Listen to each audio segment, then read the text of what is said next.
ఏడవ దూత వర్తమానికుడితో గుర్తించబడటం నాకు చాలా సంతోషంగా ఉంది. మరియు ఆయన వర్తమానము సత్యము మరియు ప్రభువు ఇలాగూ సెలవిచ్చుచున్నాడు. టేబుల్పై ఉన్న వర్తమానము ఆయన మాటలు కావు కానీ బైబిల్ వలె దేవుని వాక్యము. ఇప్పుడు శనివారం సెప్టెంబర్ 27, 2025కు బ్రెన్హమ్ టాబర్నికల్ నుండి పక్షురాజులు కూడుకొనుచున్నవి లేక. ప్రియమైన ఐక్యపరచబడిన వధువా, దేవుడు మన దినములో చేస్తున్న దానంతట్లో భాగమై ఉండుటకు నేను ఎంతో ఉత్సాహముతో ఉన్నాను మరియు ఎంతో గొప్ప ఎదురుచూపుతో ఉన్నాను. ఆది అందున్న దేవుని తలంపులు ఇప్పుడు మన కన్నుల ఎదుట నెరవేర్చబడుచున్నవి మరియు మనము దానిలో భాగమై ఉన్నాము. బైబిల్ గ్రంథం అంతట్లోనూ జరగనై ఉన్న దాని గురించి ప్రవక్తలు ప్రవచించి మరియు పలికి ఉన్నారు. కొన్నిసార్లు ఆ ప్రవచనంలో కొన్ని వందల సంవత్సరాల వరకు నెరవేరలేదు, కానీ కాలము సంపూర్ణమైనప్పుడు అది నెరవేరినది. ఏలైనగా ఆయన యొక్క ప్రవక్త ద్వారా పలుకబడిన దేవుని యొక్క తలంపు తప్పక నెరవేరవలసి ఉన్నది.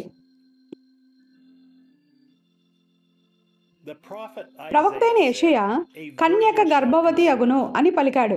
ప్రతి హెబ్రీ కుటుంబము ఈ బిడ్డను కనడానికి తమ కుమార్తెను సిద్ధపరిచారు. వారు ఆ బిడ్డ కొరకు చెప్పులను మరియు బూట్లను మరియు మెత్తటి వస్త్రములను కొన్నారు మరియు ఆ బిడ్డ వచ్చుటకు సిద్ధపరిచారు. తరములు గడిచిపోయినవి, అయితే చివరికి దేవుని యొక్క వాక్యము నెరవేరినది.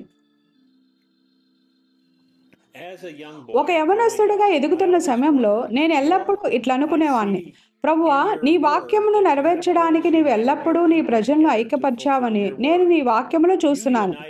మోషే అనబడే ఒక్క వ్యక్తి ద్వారా నీ హెబ్రీ పిల్లలను నీవు ఐక్యపరిచావు.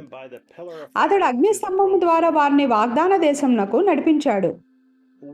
నీవు శరీరధారి అయి మరియు ఇక్కడ భూమి మీద నివసించినప్పుడు నీవు నీ శిష్యులను ఐక్యపరిచావు.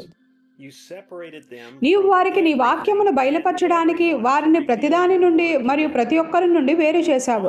పెంతెకోస్తు దినమున నీవు వచ్చి మరియు వారికి నీ పరిశుద్ధాత్మను ఇవ్వగలుగుటకు ముందు నీవు మరొకసారి నీ సంఘమును ఏక మనస్సులో మరియు ఏకాత్మలో ఒక్కచోట చేర్చావు. నేను అట్లా అనుకున్నాను, ఈ దినమున అది ఎలా సాధ్యమవుతుంది ప్రభువా? నీ వధువు ప్రపంచమంతటా వ్యాపించినది. వధువు అంతయు జెఫర్సన్విల్కి వస్తుందా? అది జరగడాన్ని నేను చూడలేకపోతున్నాను ప్రభువా. కానీ ప్రభువా, నీవెన్నడూ నీ ప్రణాళికను మార్చుకొనవు. అది నీ నియమమై ఉన్నది. దానిని ఆపడానికి ఏ మార్గము లేదు. నీవు దానిని ఎలా చేస్తావు? మహిమ ఈ రోజు మనము మన సొంత కన్నులతో చూడగలుగుతున్నాము మరియు మరీ ముఖ్యంగా దానిలో భాగమై ఉన్నాము. దేవుని యొక్క నిత్యమైన వాక్యము నెరవేర్చబడుట. భౌతికంగా ఒక్క స్థలంలో లేము, మనము ప్రపంచమంతటా వ్యాపించున్నాము. కానీ పరిశుద్ధాత్మ ఇప్పుడు దేవుని యొక్క స్వరము ద్వారా ఆయన యొక్క వధువును ఐక్యపరిచాడు. పలుకుబడి మరియు టేపులలో రికార్డు చేయబడిన ఆయన యొక్క వాక్యము ఈ దినము కొరకైన దేవుని యొక్క సంపూర్ణత ఆయన యొక్క వధువును సమకూర్చి ఐక్యపరచుచున్నది మరియు దాన్ని ఆపగలిగేది ఏదీయూ లేదు. దేవుడు తన వధువును ఐక్యపరుచున్నాడు. ఆమె తూర్పు నుండి మరియు పశ్చిమము నుండి మరియు ఉత్తరము నుండి మరియు దక్షిణము నుండి కూడి వచ్చుచున్నది. ఒక ఐక్యమయ్యే సమయం ఉన్నది మరియు అది సరిగ్గా ఇప్పుడే అయి ఉన్నది. ఆమె దేని కొరకు ఐక్యమగుచున్నది? ఎత్తబడుట కొరకై ఉన్నది. ఆమేన్. ఐక్యమయ్యే సమయము సరిగ్గా ఇప్పుడు జరుగుతున్నది. మనల్ని ఏది ఐక్యపరచుచున్నది? పరిశుద్ధాత్మ ఆయన యొక్క వాక్యము ద్వారా ఆయన యొక్క స్వరము ద్వారా ఐక్యపరుస్తున్నాడు. మనము దేని కొరకు ఐక్యమవుతున్నామో ఎత్తబడుట కొరకై ఉన్నది మరియు మనమందరము వెళ్తున్నాము మరియు మనము ఒక్కరిని కూడా విడిచిపెట్టబోవడం లేదు. దేవుడు ఆమెను సిద్ధపరుస్తున్నాడు. అవును అయ్యా, ఐక్యపరుస్తున్నాడు. ఆమె దేనితో ఐక్యమగుచున్నది? వాక్యముతో. మన దినమునకైన వాక్యం ఏమిటి? ఆయన యొక్క వధువునకు దేవుని యొక్క స్వరమై ఉన్న ఈ వర్తమానమే ఆయన యొక్క స్వరమే. ఒక మనిషి కాదు, మనుషులు కాదు, ఒక గుంపు కాదు, అగ్ని స్తంభము చేత నిర్ధారించబడి టేపులలో ఉన్న దేవుని యొక్క స్వరమే. ఏలైనగా భూమి ఆకాశములు గతించును గాని నా వాక్యం ఎన్నడూ గతించుకోదు. ఏ సంఘశాఖ ఏమి చెప్పినా లేదా ఎవరు ఏమి చెప్పినా గాని ఆమె యెహోవా ఇలాగూ సెలవిచ్చుచున్నాడుతో తనను తాను ఐక్యపరుచుకుంటున్నది. ఎవ్వరు ఏమి చెప్పినా గాని మన దినమునకు రుజువు చేయబడి నిర్ధారించబడిన యెహోవా ఇలాగూ సెలవిచ్చుచున్నాడుతో నాడు స్వరముతో మనము ఐక్యమవుతున్నాము. ఎవరో ఒకరి అనువాదముతో కాదు. మనము అలా ఎందుకు చేస్తాము? అది ప్రతి వ్యక్తితో మారిపోతుంది. కానీ టేపులలో ఉన్న దేవుని యొక్క స్వరము ఎన్నడూ మారదు మరియు అది దేవుని యొక్క వాక్యమై ఉన్నదని మరియు దేవుని యొక్క స్వరమై ఉన్నదని స్వయంగా అగ్నిస్తంభము చేత ప్రకటించబడినది. దాని విషయంలో మనిషితో ఉన్న సమస్య ఏమిటంటే అతడు అతని నాయకుని ఎరుగడు. అవును అయ్యా, వారు ఒక సంఘశాఖ చుట్టూ గుమిగూడతారు, వారు ఒక బిషప్ చుట్టూ లేదా ఒక వ్యక్తి చుట్టూ గుమిగూడతారు, కానీ వారు నాయకుడు అనగా వాక్యంలో ఉన్న పరిశుద్ధాత్మ చుట్టూ గుమిగూడరు. చూసారా? ఓ సరి, నేను కొద్దిగా మూఢభక్తిలోకి వెళ్ళిపోతున్నానేమోనని నేను భయపడుతున్నాను, నేను తప్పుడు దారిన వెళ్ళిపోతానేమోనని నేను భయపడుతున్నాను అని వారు అంటారు. ఓ విషయం అదే. దీనినే విమర్శకులు వారి సంఘ సమాజములకు చూపించి మరియు చూడండి, వారు ఒక మానవుణ్ణి, బ్రహ్మం సహోదరుని హెచ్చిస్తున్నారు. వారు ఆయనను దేవుడిగా నమ్మేవారై ఉన్నారు మరియు పరిశుద్ధాత్మ చుట్టూ కాదు కానీ అతని చుట్టూ, ఆ మనిషి చుట్టూ గుమిగూడుతున్నారు అని చెప్తారు. అర్థం లేని మాటలు. ఆ వ్యక్తి ద్వారా పలుకబడినట్టి నిర్ధారించబడిన దేవుని స్వరము చుట్టూ మేము ఐక్యమవుతున్నాము. గుర్తుంచుకోండి, ఈ దినమున ఆయన యొక్క వధువును బయటకు పిలిచి మరియు ఆమెను నడిపించడానికి దేవుని యొక్క స్వరముగా ఉండుటకు ఎన్నుకోబడిన వ్యక్తి అతడే అయి ఉన్నది. స్వయంగా దేవుని చేత నిర్ధారించబడిన ఏకైక స్వరము అది మాత్రమే అయి ఉన్నది. అయితే దానికి విరుద్ధంగా వారు మనుషుల చుట్టూ ఐక్యమవుతున్నారు. వారు టేపులలో ఉన్న దేవుని స్వరమును వారి సంఘములలో ప్లే చేయరు. మీరు దానిని ఊహించగలరా?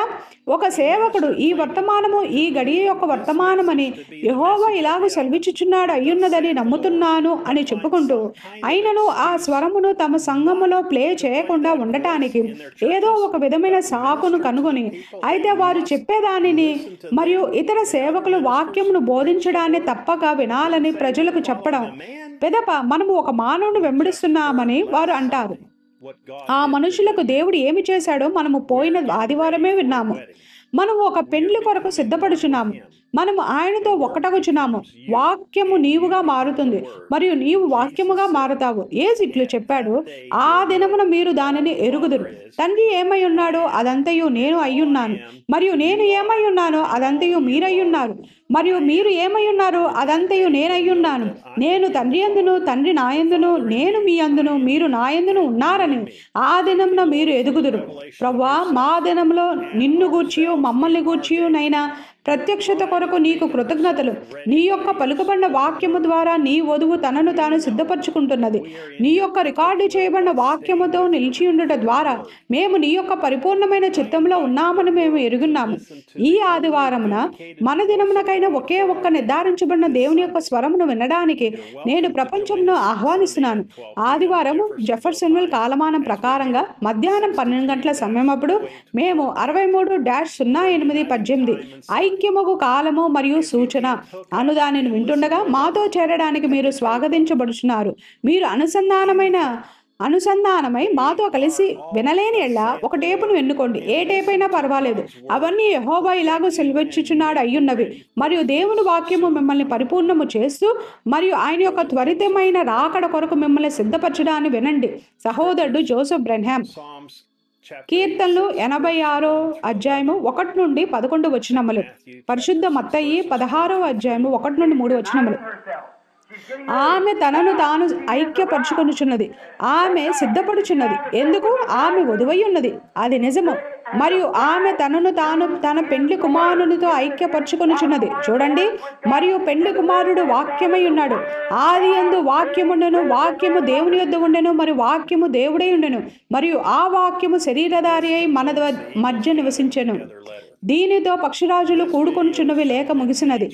ఈ వీడియో చాలా సంగములలో చూపించబడినది మరియు నేను కొన్ని ప్రశ్నలు అడగాలనుకుంటున్నాను.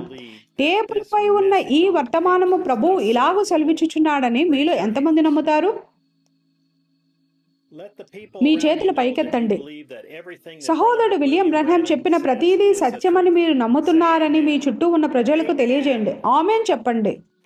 ప్రభువును స్తుతించండి. మీ చేతులు పైకెత్తి ఆమేన్ చెప్పిన మీ నిమిత్తము నేను చాలా సంతోషంగా ఉన్నాను.